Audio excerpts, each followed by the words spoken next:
Masih selengkapnya, kami juga telah terhubung dengan Jogi Nainggolan, pengacara pelaku, serta juga nanti kami akan mencoba terhubung dengan penasihat Indonesia Police Watch atau IPW, Johnson Panjaitan. Saya akan sapa terlebih dahulu dengan Bang Johnson. Bang Johnson, selamat malam.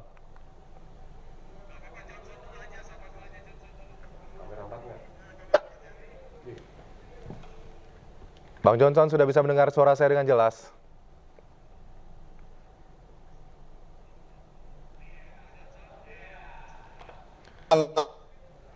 Baik, Bang Johnson, tadi kita juga sempat berdialog dengan kuasa hukum dari keluarga Vina dan juga kakak dari Vina, begitu.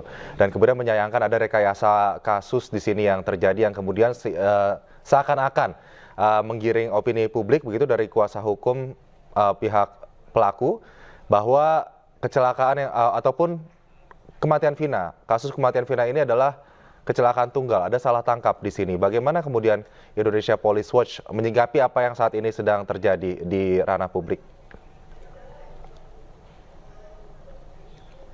Baik, Bang Johnson. Kami mohon maaf, pemirsa, nampaknya terputus sambungan komunikasi kami dengan penasehat Indonesia Police Watch atau IPW Bang Johnson Panjaitan. Kami akan kembali mencoba menghubungi lagi pengacara dari 8 pelaku, Bang Jogi Nainggolan. Bang Jogi, selamat malam. Selamat malam. Oke, Bang Jogi, mungkin sekedar background, kami tadi sempat mewawancarai juga kuasa hukum dari keluarga Vina dan termasuk juga kakak dari Vina sendiri, begitu, yang kemudian sangat yakin bahwa kasus ini memang kasus pembunuhan yang kemudian juga saat ini sudah menjebloskan 8 orang ke dalam penjara, begitu, lalu ada 3 orang yang masih buron. Sebetulnya kuasa hukum sendiri apa yang mendasari kemudian meyakini bahwa ke-8 orang ini adalah korban salah tangkap? Oke, bisa saya jawab? Ya, silakan. Baik, terima kasih. Selamat malam juga kepada pemirsa Indonesia, termasuk juga kepada Bang Johnson sebagai dari Indonesia apa itu? Police Watch. Jadi begini, Police Watch ya. Sejak kami ditunjuk sebagai kuasa hukum dari 5 tersangka, yang semula proses penanganannya di Polres Cirebon Kota, yang tidak pernah kami ikuti pada saat pemeriksaan awal. Lalu kami mendatangi Polda Jabar untuk berkoordinasi dengan penyidik sebagai bentuk daripada kinerja kami, dan Polda Jabar begitu apresiasi atas kehadiran kami dan kami diterima dengan baik. Lalu kami ingin bertemu dengan pelaku-pelaku yang ditangkap oleh orang tua daripada Eki selaku korban, dan di tubuhnya ini masih banyak luka-luka akibat penyiksaan, ya, penganiayaan yang dilakukan oleh orang tuanya bersama dengan anggotanya di unit narkoba. Itu yang kami tangkap penjelasan daripada klien kami. Lalu tidak hanya di situ aja, kami berupaya untuk melakukan investigasi ke Cirebon dan berangkat kami bersama tim saya dan menemui juga pengacara yang ditunjuk oleh tersangka yang lain di luar daripada tersangka yang saya pegang 5 orang. Ada tersangka Sudirman, ada tersangka Saka Tatal, dan ada tersangka Ucil. Nah, lalu mereka mengatakan pada saat penangkapan ini dilakukan oleh semena-mena oleh orang tua daripada Eki, secara semena-mena, yang namanya Rudiana, yang merupakan anggota narkoba Polres Cirebon Kota. Nah, tentu kami tidak hanya begitu saja menerima ucapan tersebut. Kami ingin melihat, ya, setelah mendapatkan penjelasan daripada kelima tersangka di Polda Jabar, apa yang Anda lakukan terhadap korban. Ternyata setelah kami telusuri dan apa yang kami lihat di lapangan, bahwa mereka tidak pernah tahu menau dengan kejadian yang terjadi di flyover, artinya di jalan raya. Dan mereka hanya mengatakan bahwa kami di malam itu duduk-duduk di depan rumah Ibu Nining, kurang lebih 9 orang. Oke, lalu dilakukan penangkapan. Kemudian, begitu? Bukan. Kemudian karena sudah agak mulai malam, jam 21.30, suara mereka gaduh oleh Ibu Nining, mereka diminta untuk berpindah tempat. Lalu mereka berpindah tempat ke rumahnya Pak RT, yang salah satu daripada orang kumpul itu adalah putranya Pak RT namanya Kavi. Sehingga sepanjang malam itu mereka tidur di rumahnya Pak RT dan besok paginya bubar. Artinya ada dua titik yang mereka tempati malam itu, satu di rumahnya, di depan rumah Ibu Nining, dan satu di rumah daripada Pak RT yang putranya juga ikut bersama mereka bernama Kapi. Sedangkan peristiwa yang terjadi di jalan raya, ya, itu mereka tidak tahu sama sekali. Nah, 3 hari kemudian dari tanggal 27 Agustus 2016 ada informasi masuk ke Rudiana sebagai orang. Halo? Oke, baik. Bang Jogi boleh dipersingkat mungkin penjelasannya, Bang? Karena waktu kita terbatas. Oke. Jadi singkatnya, Rudiana itu mendapatkan informasi bahwa di malam tanggal 27 ada anak muda duduk-duduk di depan rumah seseorang di gang itu. Lalu dengan spontan dia, tanpa pikir panjang, tanpa bukti yang sangat mendukung, ditangkapin mereka. Dan dibawa ke unit narkoba, dipukulin di sana. Oke. Baik, Bang Johnson, saya mau ke Bang Johnson selanjutnya. Apakah mungkin seperti ini, saat ini ada dua opini yang berbeda begitu dari masing-masing kuasa hukum keluarga Vina dan juga kuasa hukum dari terpidana pelaku begitu. Apakah kemudian kasus yang sudah ketuk palu ini kemudian yang kita masih mencoba mencari 3 pelaku yang nampaknya diduga masih buron begitu, bisakah kemudian kasus ini diubah begitu keputusannya? Ya, inilah yang menjadi persoalan. Ini ada indikasi bahwa sejak awal berkas perkara ini banyak masalah ya. Jadi ini bukan cuma perbedaan opini. Pasal yang dikenakan dan sudah disidangkan dan divonis itu menyangkut pasal pembunuhan. Sementara ada peristiwa perkosaan. Dan sampai sekarang ada 3 orang yang masih buron dan tidak jelas, sudah 8 tahun. Sementara rekan saya Pak Jonggi bilang bahwa mereka itu bukan pelakunya. Jadi ini kalau lihat proses-proses seperti ini, ada indikasi bahwa ini bisa praktek peradilan sesat. Karena berkas perkara yang diajukan itu bukan berkas perkara yang sesungguhnya dalam rangka mencari kebenaran dan keadilan. Sementara ini sudah divonis. Nah, kalau misalkan nanti yang ketiga orang itu tertangkap dan ternyata benar seperti yang dikatakan oleh rekan saya Pak Jonggi tadi itu, ternyata pelakunya bukan mereka.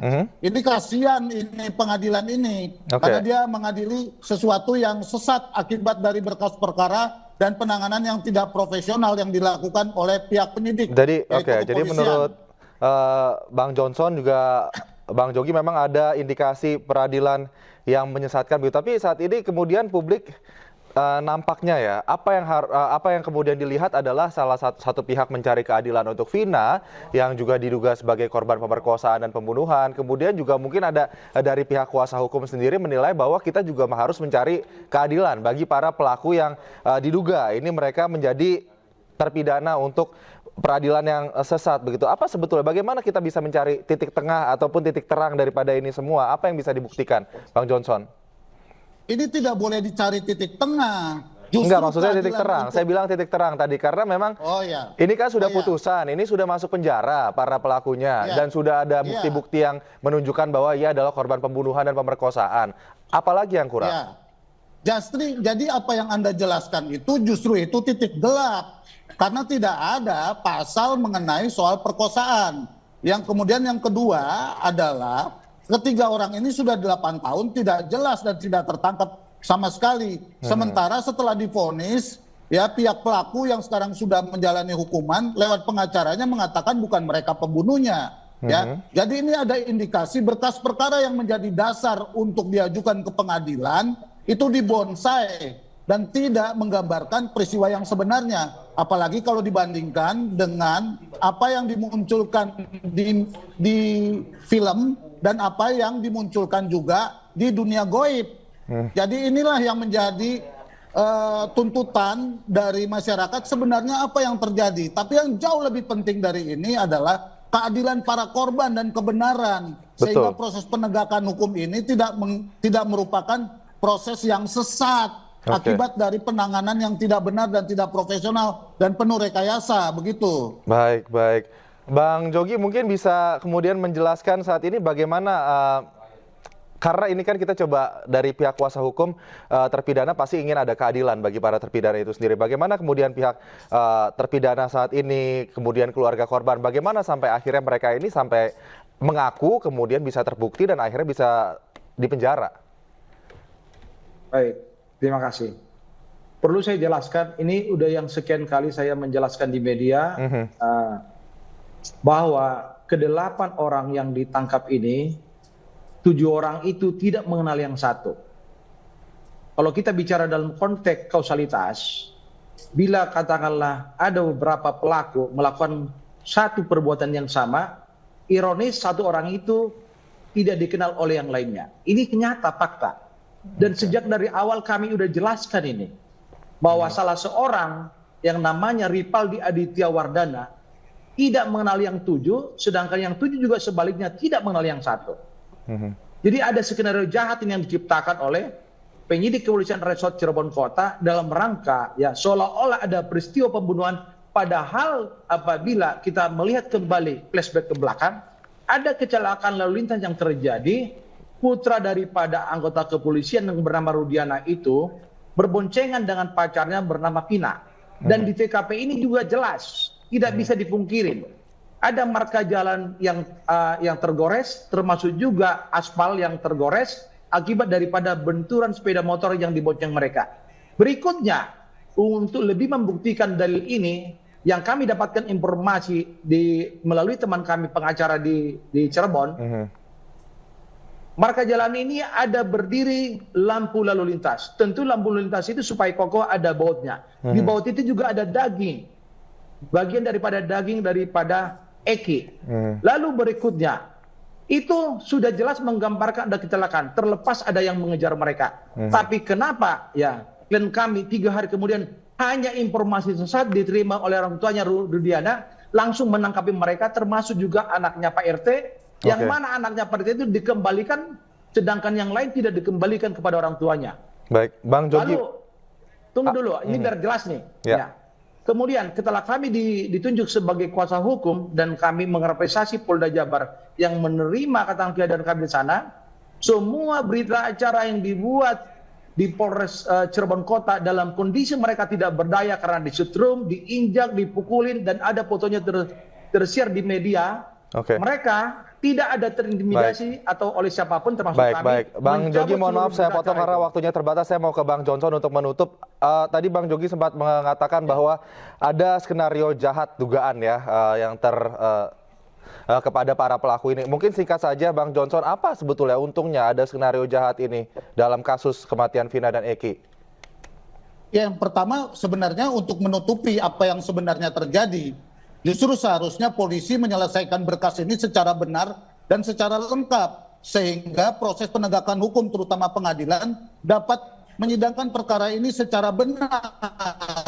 Akan tetapi yang ternyata yang terjadi adalah hingga belum tetap, kemudian polisi menjelaskan kemana-mana katanya dia memiliki keterbatasan tentang pelaku. Nah, dan sekarang 7 orang ini atau kliennya Pak Jogi ini ternyata sekarang mengaku bahwa dia tidak terlibat dan bukan pelaku. Ini memperlihatkan bahwa seluruh proses ini telah menjebloskan pengadilan dan proses penegakan hukum ini menjadi sesat. Dan polisi harus bertanggung jawab menurut saya soal ini. Baik Bang Johnson, Bang Jogi, kita kawal kasus ini bersama-sama untuk kemudian menemukan keadilan bagi almarhumah Vina, Eki, dan juga semua pihak. Terima kasih Bang Johnson, Bang Jogi atas waktunya bersama kami. Selamat malam, salam sehat. Pemirsa jangan kemana-mana, iNewsroom akan kembali usai jeda. Tetaplah bersama kami.